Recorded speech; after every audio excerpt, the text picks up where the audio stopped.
everyone. Welcome to the second episode of the Bay Street Capital Holdings podcast titled How Do You Do It and Why Should I Care?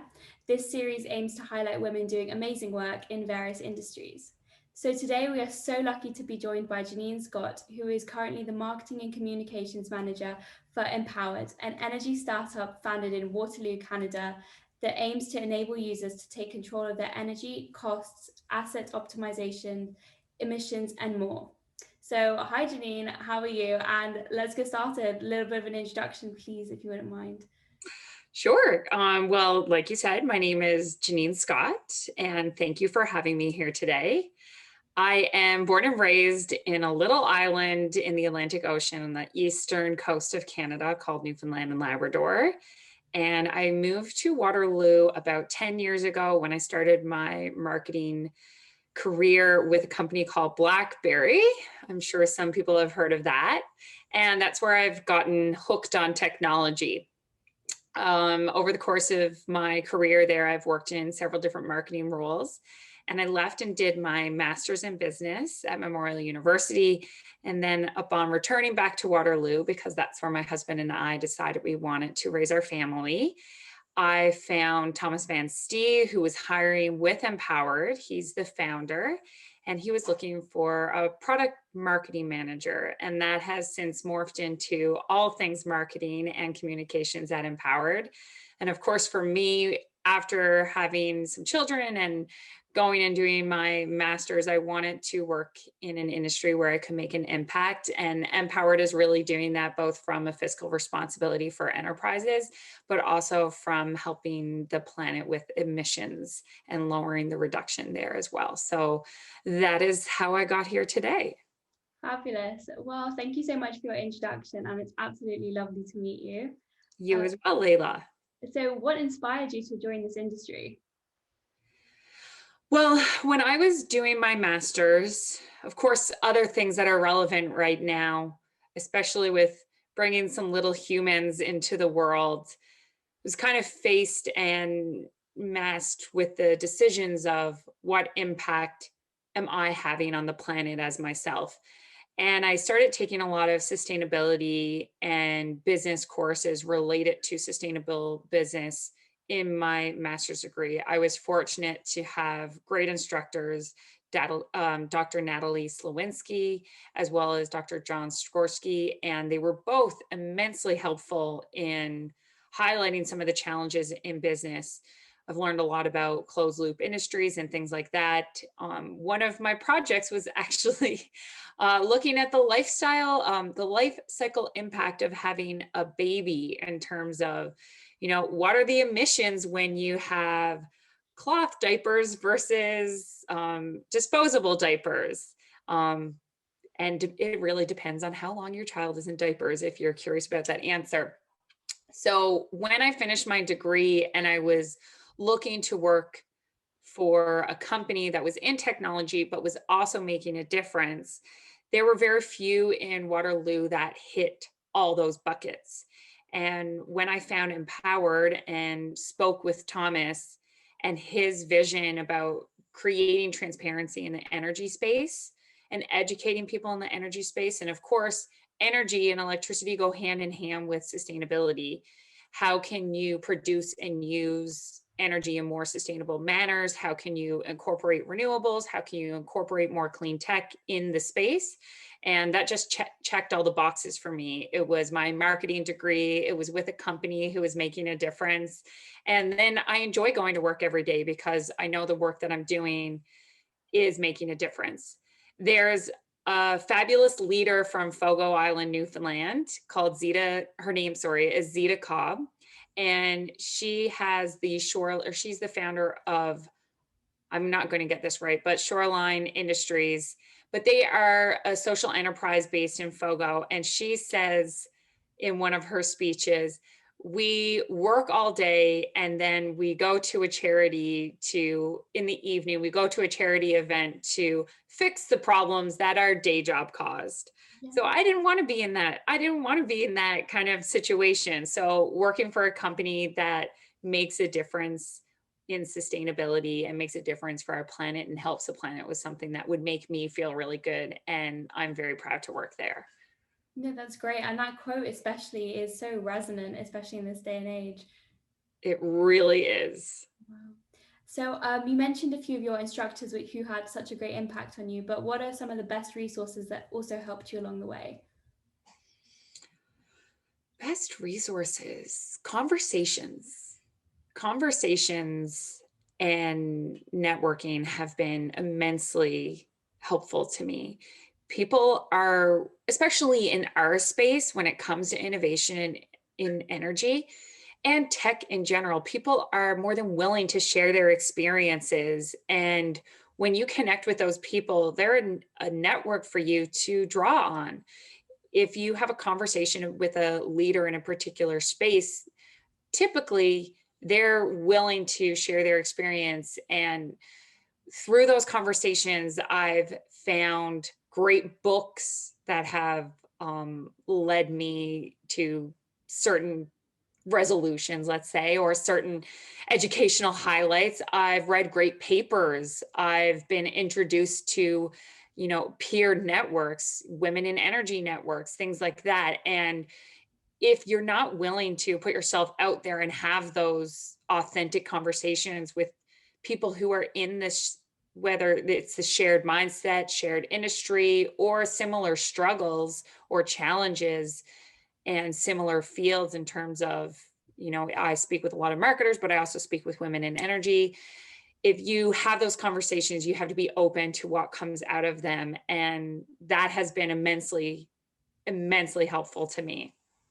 No, that's really helpful. I definitely think having that mentorship and that network will definitely lift you up even further without that than if you didn't have one. Yeah. And the other part about that is also remembering to send that elevator back down. Well, I am not seasoned in my career. I am by no means an expert, which is why I always look to have those conversations to help me out when I need that. We also need to remember that there are people that are coming up behind us, and you need to spend just as much time and effort to be open to having those conversations to help people coming up behind you. So as you elevate yourself, you need to remember to bring that elevator back down and send it back down. Yes, love that metaphor. Yes. So are there any lessons that you wish you would have learned before starting in the energy industry? Even outside of starting in the energy industry, know your worth and don't be afraid to speak up. Anybody who knows me now knows that I love to talk, of course. Um, but sometimes, especially early in our career, it's hard as a newcomer to share your voice. And that's something that I learned along the way that I should have done much earlier. You are hired by a company because you bring value to that company. And if you aren't sharing your educated opinion, be it a marketing opinion, an operational opinion, an engineering opinion, then you're doing that company a disservice if you're not sharing your educated opinion and expertise in that subject. Know that you are valued in that regard. Outside of that, there are things that come up sometimes, unfortunate things that may happen in someone's career that when you are a little older and wiser, you look back on and you realize, wow, that wasn't necessarily an appropriate comment for a leader to make. That wasn't, that was uncalled for or whatnot. But a lot of that is coming as well with these movements and generational shifts that we're having. A lot of companies are awake and are educating about diversity, about inclusion. And I'm so thankful that we're taking that on at EnPowered as well. But I'm glad to see those shifts happen, because when I look back at when I started my career, you know, if it was a comment about clothing, that's not appropriate. Exactly. And at the time I should have brought it up and addressed it at the time.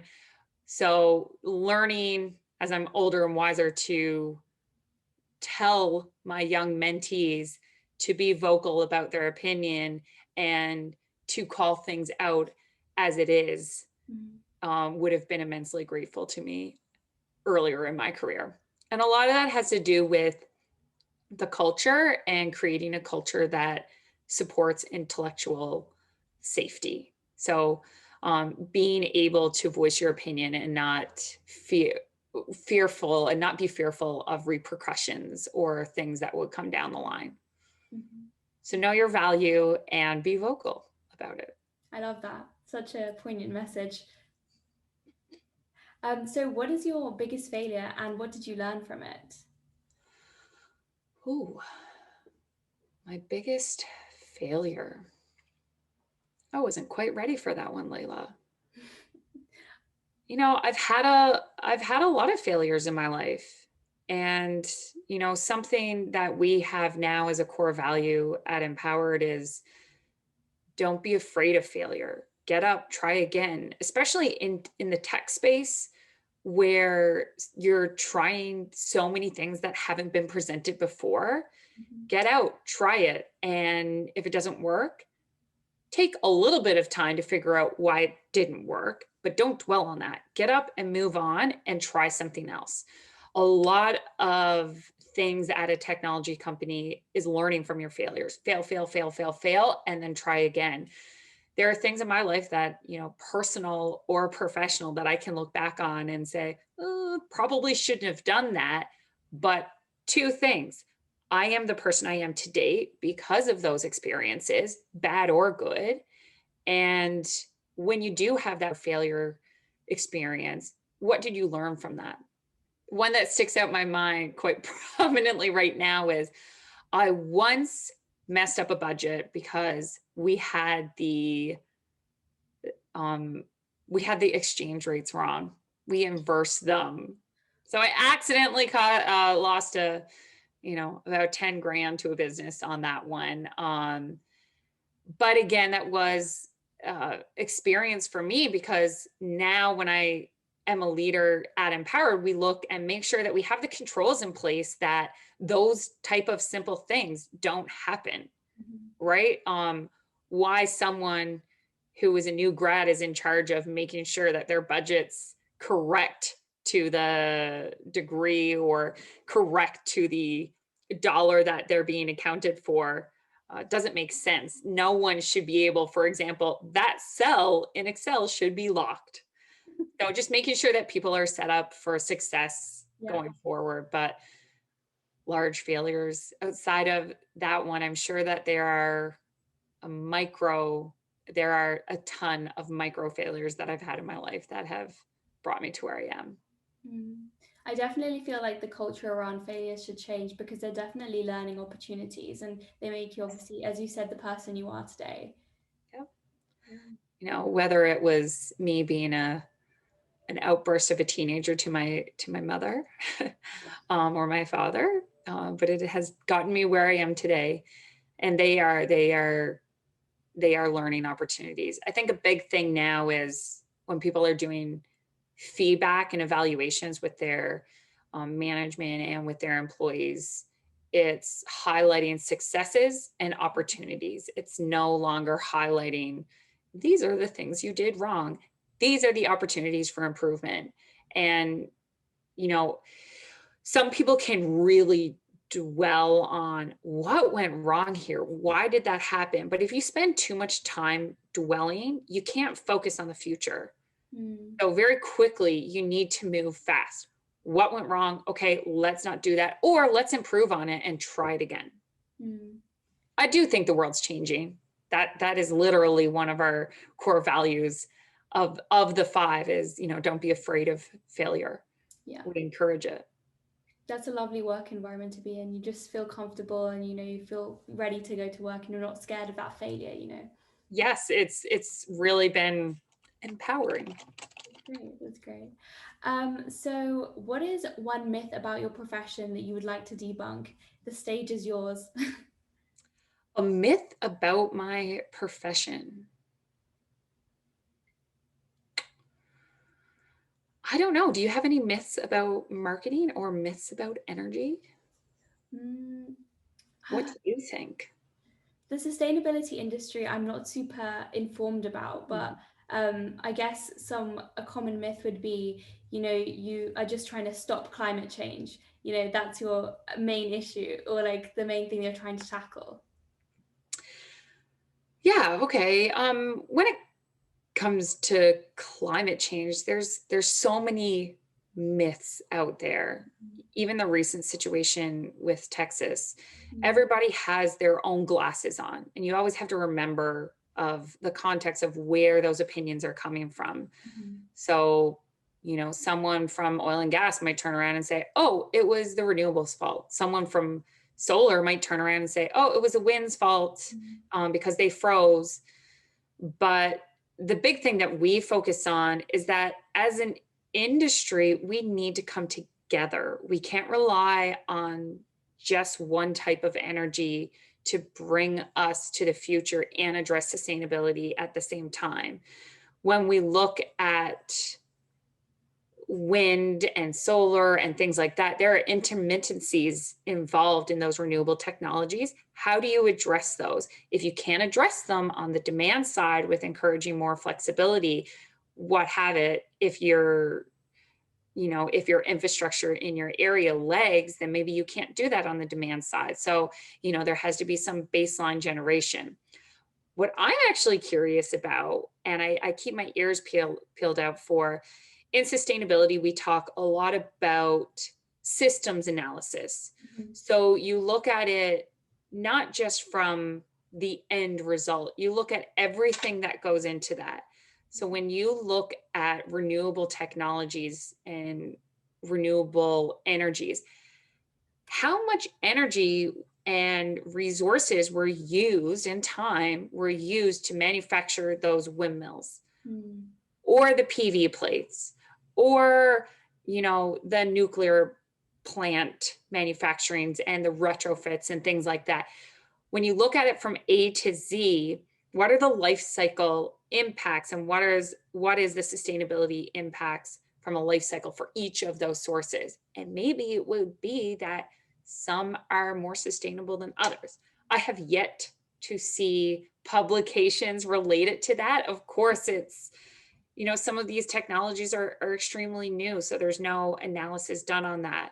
And unfortunately, we as a population and we as the world can't wait for those to make decisions. Yeah. So something that we really focus on is it's not a winner's race. We can't wait on the government. We can't wait on the regulators. We can't wait for one company to win. There's a huge change that's needed across the planet, and we need to come together to address that. So maybe the myth is that there has to be one winner or there has to be one leader. And the truth is we all need to come together to be a leader and address sustainability together, whether that's, two rival companies working together to address an issue, or whether that's two unrelated companies coming together to form a partnership and addressing something that they can work on together. That's very interesting, actually. So thank you for bringing that up. Yeah. We shall now switch to some more general questions. So, Sure. what have you read or listened to recently that's inspired you? Oh, I've been reading Rupi Kaur. She is an Instagram poet, or she gained popularity through Instagram, but she's since published several books. A friend of mine gave it to me for Christmas, and some of it is extremely enlightening. I read it every night before I go to bed, a few of her poems, and it's really calming. As a woman, you feel extremely heard or recognized. That's always good. One of her poems that sticks out to me right now, someone reposted it recently, actually. He said, "You look tired." This is not verbatim by any means, but it goes along the lines of, he said, "You look tired." And to me, I've been told that a lot, especially as a mother of 3 boys. And she said, "Yes, of course I have been. I've been fighting decades of misogyny." Yeah. Oh, Powerful. It is. And sometimes it's just a line or two. But it's been really nice just to kind of switch your perspective and switch your mind frame. So I'm really enjoying that right now. Yeah, that's great. Thank you. I'll definitely make sure to check out some of her poetry. Yeah, she's great. Awesome. So who have been the three people who've been the most influential to you? My dad, my mom, and my sister. Lovely. Yeah. My dad and mom are fabulous parents. I couldn't tell you more about them through, I mean, I could have a whole hour just talking about them. They are extremely hardworking. They have taught me so many fabulous core values and lessons that I wouldn't have learned from anyone else. How to be respectful and humble and empathetic. My dad is the most empathetic person I have ever met. And that understanding what empathy is and having respect and being able to put yourself in someone else's shoes goes far beyond even just related to marketing. A lot of marketing is, you are selling to someone, and you need to be able to put yourself in that person's shoes and understand what's of value to them. But that goes far too in your personal relationships and your interactions elsewhere in the world outside of work. My sister is such a giver. She is extremely humble herself. She also works in energy. Lovely. When I took this job 2 years ago, and we joked, and I said, when did you ever think that you and I would have deep conversations about electricity and the energy space? And it's not that it's a complicated world. It's just I had grown up, or I had worked in fast tech, especially in the mobile communication space for so long. And she's an electrical engineer by trade. Mm. And now we're both on the demand side of innovation. So it's been interesting, but she is an extremely humble female leader. She carries her own weight. She is an inspiration to me daily in terms of how much she takes on, how caring and kind and generous she is. Mm. And just she strives to, she really makes me strive to be a better person. I love that. I Well, love them all. thank you for sharing that. That was really heartfelt. Thank you. And last question, is there any advice that you wish you gave yourself, just in your life in general?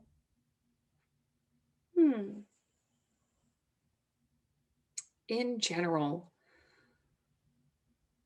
well, I've been, again, back to my parents, I've been very fortunate to have such big supporters.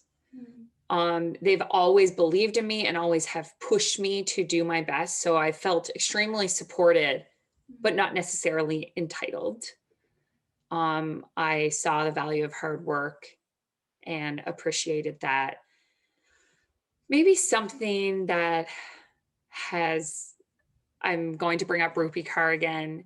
She wrote a poem that said, I'm romanticizing about the past or being anxious about the future, and I'm not living in the only moment that's present. And so many times when you're early in your career or even in school, you're so anxious about the things that you want to accomplish and you want to focus on. And sometimes when you build up those worries or those pressures, it creates a mountain. And then that can be almost hard to understand how to tackle. And you get frozen by, or paralysis by analysis is a common term, but you get almost frozen in like, where do I start? So when you focus on the present, not only are you, happier as a person because you're being with the person that you are with. I am with Laila right now. You're present in the conversation, you're present in the activity that's going on. But from a professional point of view, just focus on the day. What are you going to accomplish today? And don't tackle the whole mountain. You can't do that in a day. Just say, today I'm going to finish X. And then the next day it's why. And it builds on from there. And and before you know it, you're at that top of the mountain. Mm. So just don't get frozen about what you want to accomplish or where you want to go. Have that goal in mind, but focus on the present. That was so beautiful. Thank you. And especially during the pandemic, I feel like it's so easy to get caught up in the bigger picture, but you've just got to take every day as it comes. Exactly. Exactly. Yes. Well, thank you so, so much for talking with me today, Janine. It was absolutely lovely to get to know you better and to hear more about your life story. Likewise. Yes, so thank you. That was the end of the episode.